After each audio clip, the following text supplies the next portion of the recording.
You obviously have spoken not just at the University of Toronto, but colleges all over the world. What is it you see today on the campus or among young people today that's new, or is it new? I've heard you say that we're no more polarized today than we were maybe even under Richard Nixon, and the campuses were more on fire then than even they are today. So what are the similarities and differences that you're seeing? Well, I don't see any real evidence that your society is more polarized, generally speaking, than it has been at many times in the past. And I think the Nixon era is a good example. I mean, if you think about it merely statistically, I mean, you've been split 50-50 Republican, Democrat for, what, 5 elections now, and it's almost perfect 50-50 split. That really hasn't changed. Trump, of course, is somewhat of a wild card, and so that complicates things, but I don't think it changes the underlying dynamic. What I do think has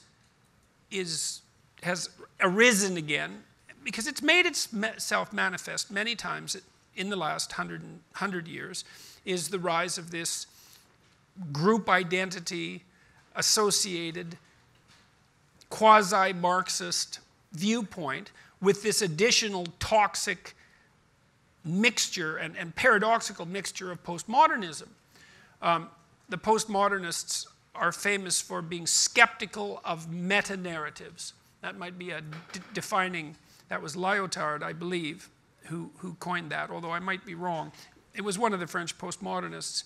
And that means that they're skeptical about the idea that large uniting narratives are valid. And it's a huge problem, that claim, because the first question is, well, how big does the narrative have to be before it's a meta-narrative? Right? I mean, is the narrative that holds your family together a falsehood? Is the narrative that holds your community together a falsehood? Like, how big does it have to be before it becomes a falsehood? And so it's a very vague claim.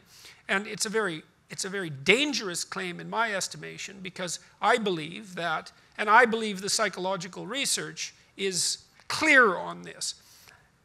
What we have, our cognitive abilities are nested inside stories. We're fundamentally narrative creatures. That's how our brains are organized.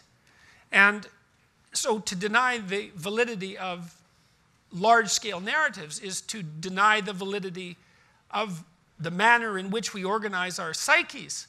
And that's unbelievably destabilizing for people.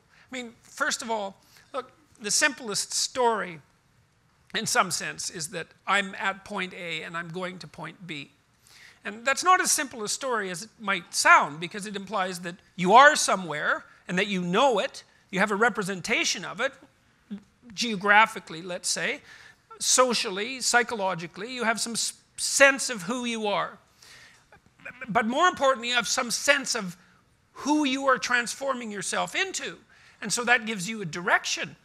And now that direction, the direction gives you meaning. And I don't mean that in a cliched sense. What I mean is that the way that our brains are constituted is that almost all the positive emotion that people feel, and it's also true of animals, by the way, it emerges as a consequence of observing that you're making your way to a valued endpoint.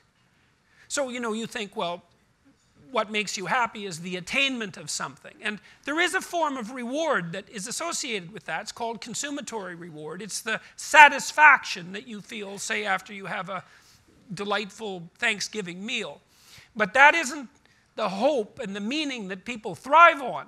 The hope and the meaning that people thrive on is the observation that they're moving towards something worthwhile. And that might be individually, although it really can't be because we live in collectives, but it should be collective. And that isn't optional. If you don't have a goal, a transcendent goal, say, something that's beyond you, then you don't have any positive emotion. And that's not good, because you have plenty of negative emotion. And that's the problem with fundamental claims of meaninglessness, too, in life. That it's the philosophical error that's made by nihilists, let's say, who say, well, life is meaningless. It's like, well, if you're a nihilist, genuinely, you've lost all hope. Your life isn't meaningless. It's just unbearably miserable. And And that's a form of meaning. You know, that suffering is a form of meaning. And you can try to argue yourself out of that with your nihilistic rationalizations, but that is not going to work. You need a transcendent goal in order to withstand the slings and arrows of outrageous fortune. And the destruction of the narratives that guide us individually, psychologically, and that also unite us socially, familial and socially, it's an absolute catastrophe. And, well, the question then is, why is it being undertaken? And that's a complex question and I don't know if we can even discuss that. That has something to do with this unholy marriage of the postmodern nihilism with this Marxist utopian notion, which makes no sense at all because the postmodernists are skeptical of meta-narratives, yet Marxism is a grand meta-narrative. But coherency... It doesn't have to make sense. Well, in fact, the idea that things have to make sense is part of the oppressive patriarchy, and so we can just dispense... Well, I'm serious. That people teach that in a dead serious manner, that the requirement for logical consistency is an arbitrary... it's an arbitrary imposition on cognitive structure. It's not something necessary for rational cognition, even if there is such a thing. I mean, you don't know how deep this war goes in some sense. I can give you an example. You know, there's a free debate about free speech on campus. But what you don't understand, it isn't a debate about who can speak. It's a debate about whether there is such a thing as free speech. And the answer from the radicals is that there isn't. Because for there to be free speech, you see, there have to be sovereign individuals, right? And those sovereign individuals have to be defined by that sovereign individuality. And they have to have their own locus of truth in some sense that's a consequence of that sovereignty. And then they have to be able to engage in rational, discursive negotiation with people who aren't like them, which means they have to stretch their hands, let's say, across racial or ethnic divides. They have to be able to communicate, and they have to be able to formulate a negotiated and practical agreement. And none of that is part and parcel of the postmodern doctrine. All of that's up for grabs. There's no sovereign individuals. Your group identity is paramount. You have no unique voice. You're a mouthpiece of your identity group. You can't speak across group lines because you don't understand the lived experience of the other. And so it's not who gets to speak, it's whether the entire notion, which is a very classic Western notion and a very deep one, of free and intelligible speech is even valid.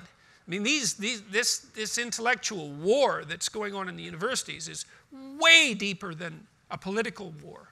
It's way more serious than a political war. It manifests itself politically, but no, politics is way up the scale from where this is actually taking place.